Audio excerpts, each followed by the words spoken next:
it's Andrea, aka Miss Ladybug. Hi!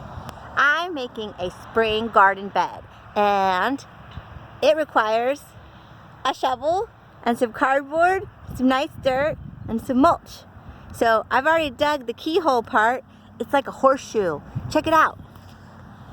And there's a little path in the middle where you can walk inside and you can reach all the things you want to plant. Inside the keyhole, you can lay cardboard down first so that the weeds don't grow up, and then put mulch on top. Okay, now as you see, there's a nice mulched path into the middle of the bed and a little mulch around the edges. Finished my keyhole garden bed, and now I'm gonna plant it. And I was gifted some chard, and I love this plant. It's like spinach. So if you like spinach quesadillas or some yummy greens, this is a lovely one. It's very mild, and it comes in pretty colors. It comes in all kinds of red, orange. This is the yellow, but you can get all the colors. It's called rainbow chard, so check it out. It's got rainbow chard. And then, I don't understand this. This is beets, but someone put it in a container. You can direct sow beets. You don't need to plant them in a pot first. So you just sprinkle the seeds normally. And we're going to do some lettuce too. So let's get started. So here's the chard. An easy way to get it out is just to lightly dump it upside down. As you can see, it's really ready to get planted. Look at all those roots. There's 2 plants hiding in here, and I'm going to very, very carefully take them apart, and I got you. Haha, here we go. So 2 beautiful plants are going in. Sometimes when they're root bound, you can loosen them up, but these don't need to be loosened up. So I'm just putting them right in the ground. I'm using plants to prop up the phone right now, so I'll show you right when I stick them in. Here we go. My grandma's favorite food in the whole wide world is chard, and she lived to be 99 years old. So it's a good idea to eat your colorful greens. Okay, so here we go. You can see them in the ground right there. And now we're gonna plant the beets. Okay, got the beets, and now I'm just going to turn them upside down and do the same thing and very carefully separate them. But again, just direct sow next time. Here's the chard, and then here are some beets.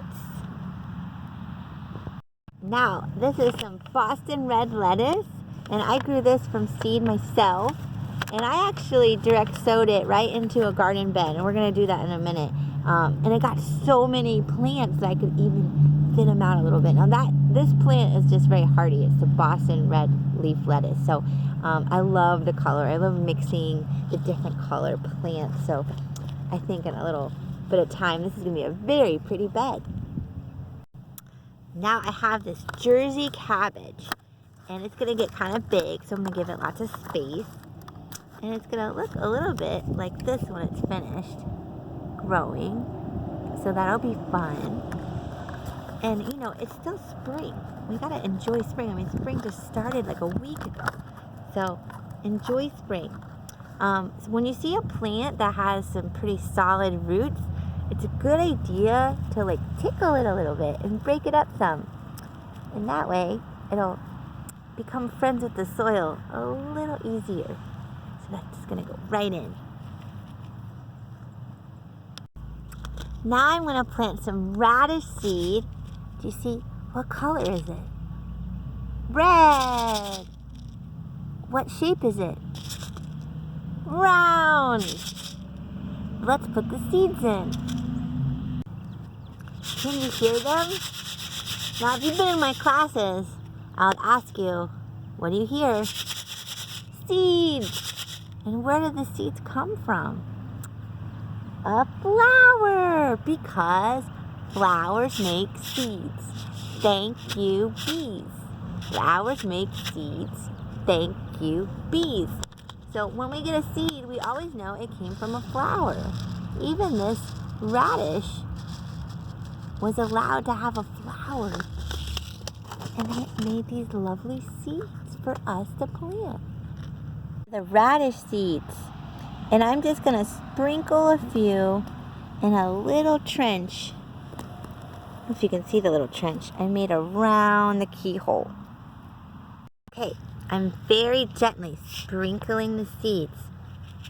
I don't want to have too many come out at the same time, so I'm just being kind of careful to just do a few seeds.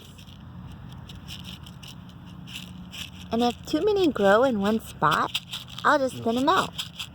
Because if you plant too many plants close to each other, they will fight for resources. So you want to spread out your seeds. Spread out your seeds. Okay, you can see the tiny little seeds sprinkled all around this little trench. Now I'm going to very lightly cover them up. You can see my hand right here. I'm going to go like this.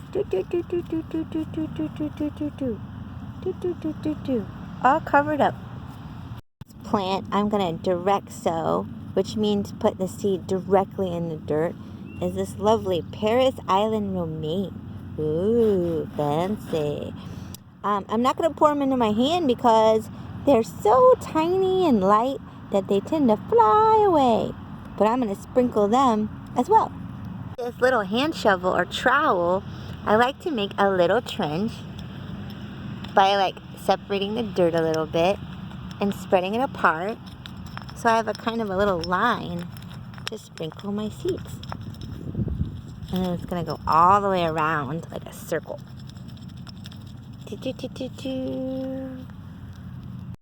Tiny little lettuce seeds. You can barely see them.